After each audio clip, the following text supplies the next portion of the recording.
Hi, folks. This is a blank piece of paper, but this is Elgin Subway Surfer Bowling, your creative caricature marketing consultant. And today I'm going to tackle a subject that most people have problems with, and that's on how to draw hands. For some reason, I run across artists who otherwise have no problem at all drawing complex things like figures, even figures and poses, facial expressions, things of that nature. And yet, when it comes to drawing hands, they start to kind of freak out. Can't draw hands, and then they'll draw pictures of people wearing gloves. Trust me, I've seen it. I've seen that literally.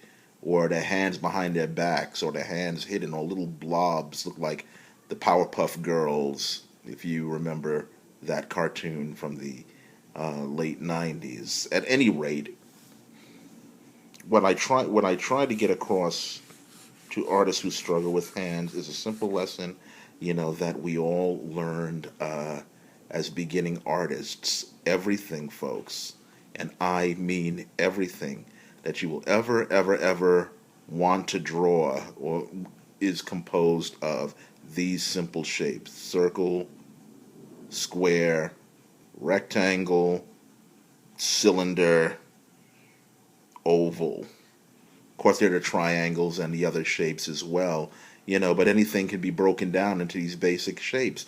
And I'm telling you, the hand is no different. In fact, I would have to say that the hand is the easiest thing to break down into simple shapes. And in tackling the hand, I think the problem that most people have is that they try to get the hand in one shot, and it just becomes so intimidating. There's so many appendages and fingers and everything, and they just say, I can't do it. I can't draw hands. And the approach on drawing hands is like drawing anything that you find difficult, is to break it down into its smallest component, which in this case is a finger. You might not be able to draw the hand, but let's look at the finger, what it really is. Okay, from what I see, it's composed objectively. There's three parts. There's like three little squares, three little compartments, so that it bends. We know that these compartments are the joints, so that the finger can bend. We know that, right? So you say, well, what do these things look like? Well, like square. You got a little square here. Put cap on top. And you got another little square here, and got another little square there. Basically, that's a finger. Now what this looks like is this shape. To me, it looks like a three separate cylinders, all put one on top of the other. Now on a finger, of course, the sides of it, are not going to be, linear like this. They're going to be somewhat curved, on a human being, right?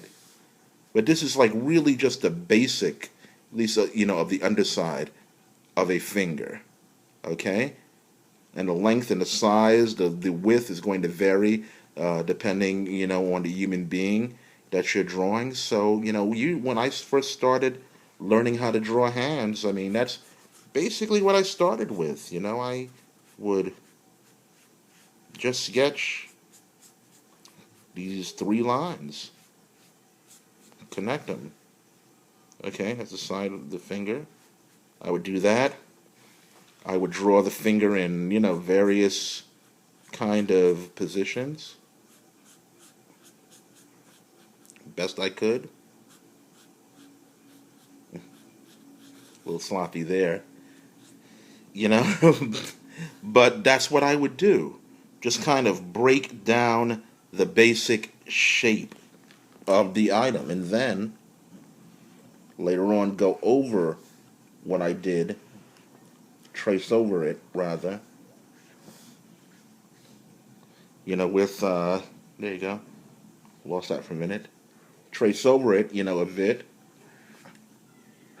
with, put tracing paper over it rather, and go over it with a marker. And that's how I did, the basic fingers. Yeah, like I said, that's a little sloppy. I'm sorry. My cameraman is off duty, today. But that's really how I would approach it. This is going to be the first in a series in how to do these troublesome things called hands. But, what I want to impress on you is break this thing down into its smallest component, and that is a finger. It's composed of these three cylinders, one on top of the other, this circular shape on top, So, let's just focus on that, today. This is Elgin Subway Surfer Bowling, your creative caricature marketing consultant, and this is lesson 1 on how to draw the fingers.